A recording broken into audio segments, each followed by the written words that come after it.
आपल्याकडे युथ जिल्हाध्यक्षपद होतं, ते पद दुसऱ्याला दिलं गेले, त्यावर नाराज असल्याची चर्चा सोशल मीडियावर होते. काय सांगाल? ही जी चर्चा आहे ही नाहक चर्चा आहे. या चर्चेला काही अर्थ नाही आहे. माझ्या काही वैयक्तिक कारणामुळे मी स्वतः पक्षाला विनंती केली की मला वेळ देण्यासाठी अपुरा पडत आहे आणि पक्ष संघटनेत पक्षाचं असं मत आहे की मला दुसरी जिम्मेदारी दिली जाईल. त्यामुळे मी थांबलो आणि गणेश सतीश इंगळगी यांची निवड झालेली आहे. एक गणेश हा भारतीय जनता पार्टीचा एक उमदा कार्यकर्ता आहे आणि एक चांगली निवड पक्षानं केलेली आहे. त्या निवडीचं मी स्वागत करतो. मी स्वतः सोशल मीडियावर त्या निवडीचं निवड झाल्या स्वागत केलं आहे आणि आपल्या माध्यमातूनही मी गणेशला खूप शुभेच्छा देतो. येणाऱ्या काळात युवा मोर्चाचं काम करत असताना गणेशनं पूर्ण ताकदीनं करावं आणि भारतीय जनता पार्टीचे जे विचार आहेत ते तळागाळात पर्यंत पोहोचवावे आणि पक्षाला एक चांगल्या उमदा युवा मोर्चाचा जिल्हाध्यक्ष म्हणून त्यानं भविष्यात त्याचं नाव लौकिक व्हावं अशा मी त्याला शुभेच्छा देतो. नगराध्यक्ष आहेत, दुसरा जो जिल्हा होता 6 महिन्यापूर्वी निवडून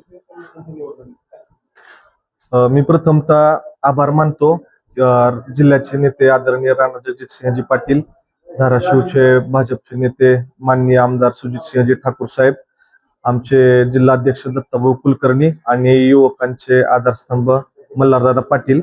मी माझी जी पक्षाने निवड केली आहे ती मी 2014 पासून भाजपमध्ये काम करतोय. ग्राउंड लेवलचं माझं काम आहे आणि प्रत्येक दिलेल्या पक्षाने आजपर्यंतचे टास्क असू द्या किंवा कुठले पण कार्यक्रम असू द्या मी एकदम परिपक्वरित्या चांगल्यारित्या पूर्ण केलेले आहेत.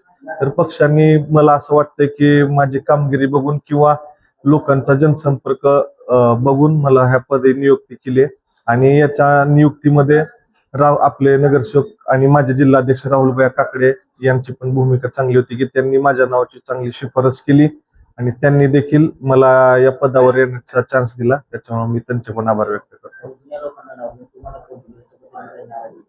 जुने लोक म्हणजे मी स्वतः 2014 पासून भाजपमध्ये आहे आणि जे जुने लोक म्हणतायत की ह्यांनी आत्ता आलाय तर कदाचित त्यांना माहित नसेल मी कधीपासून आहे भाजपमध्ये. भाजप युवा मोर्चाची पहिली शाखा 2017 मी काढली. युवा वॉरियर्सची शाखा प्रथम शहरामध्ये मी काढली आणि माझा म्हणजे मी ह्या बाकीच्या गोष्टींना जास्त प्राधान्य देत नाही की कोणी टीका केली काय केली. ज्या लोकांनी मला अभिनंदन केले मी त्या गोष्टी पॉझिटिव्ह घेऊन पुढे चांगलं काम करण्याचा 1001% प्रयत्न करेन.